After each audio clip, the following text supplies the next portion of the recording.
कोई वृतांत मुझसे कहिए।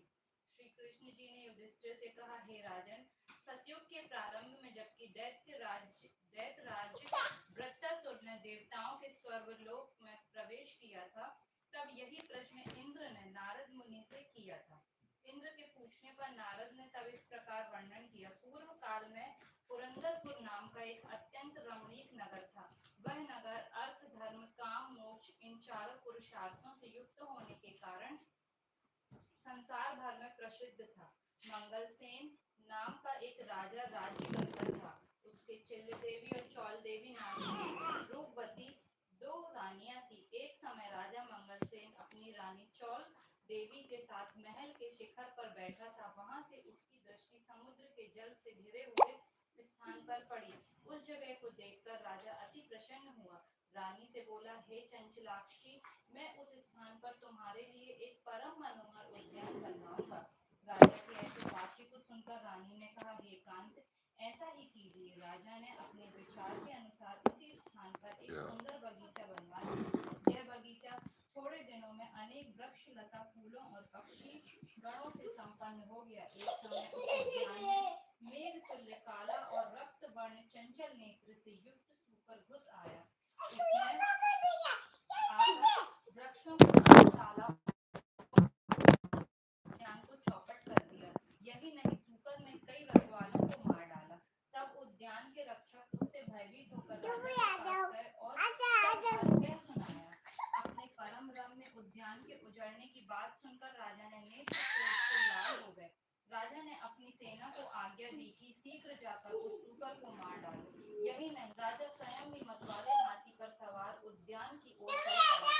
तब राजा बोला, यदि किसी सिपाही की बगल से यह सूकर बच निकल जाएगा तो मैं उस सिपाही का सिर शत्रु की भांति काट डालूंगा। राजा के ऐसे वचन सुनकर वह सूकर जिस भाग में राजा स्वयं खड़ा था उसी मार्ग से बच्चों को विदीर्ण करता हुआ निकल गया। राजा अपने घोड़े को मारता रह गया। लज्जा से प्रेरित होकर उस सूकर का पीछा करते करते सिंह बाघों से युक्त घोर वन में दूर जा निकला। निदान सूकर ने मुठभेड़ हुई और राजा ने अपने बाण से उसे भेद दिया। बाण लगते ही सूकर अपने अधम शरीर को छोड़कर दिव्य गंधर्व रूप में आ गया और विमान पर चढ़कर स्वर्ग को जाने लगा। गंधर्व ने राजा से कहा, हे महीपाल, आपने शूकर योनि से मुझे छुड़ाया, सो बड़ी कृपा की। मैं चित्ररथ नाम का गंधर्व हूँ।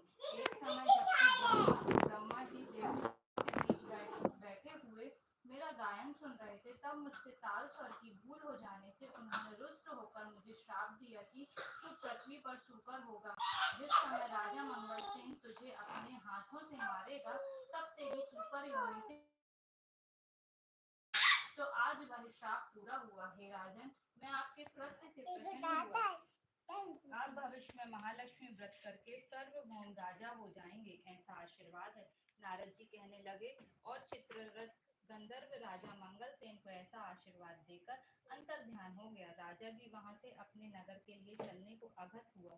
त्यों ही उसे एक ब्राह्मण दिखाई दिया। राजा ने ब्राह्मण से प्रश्न किया कि हे देव, आप कौन हैं? उस ब्राह्मण ने उत्तर दिया, हे राजन, मैं आपके ही राज्य का नागरिक हूँ। आप इस समय दुखी दिखाई देते हैं, कहिए मैं आपकी क्या सेवा कर सकता हूँ? राजा ने तब ब्राह्मण से कहा कि वह घोड़े को निकट के जलाशय में पानी पिला लावे। ब्राह्मण ने ऐसा ही किया। वह घोड़े की पीठ पर सवार होकर जलाशय की ओर जाता हुआ बटुक जलाशय के निकट पहुंचकर देखता है कि वहां दिव्य वस्त्र और अलंकार पहने हुए बहुत सी स्त्रियां कह रही हैं।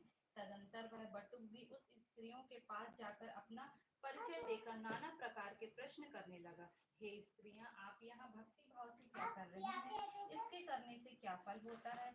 इन देवियों ने तरस खाकर उस ब्राह्मण से कहा कि आप एकाग्रचित होकर कथा सुनिए। यह श्री महालक्ष्मी जी की पूजा हो रही है और जो हम कथा कर रहे हैं वह उन्हीं के व्रत की कथा है।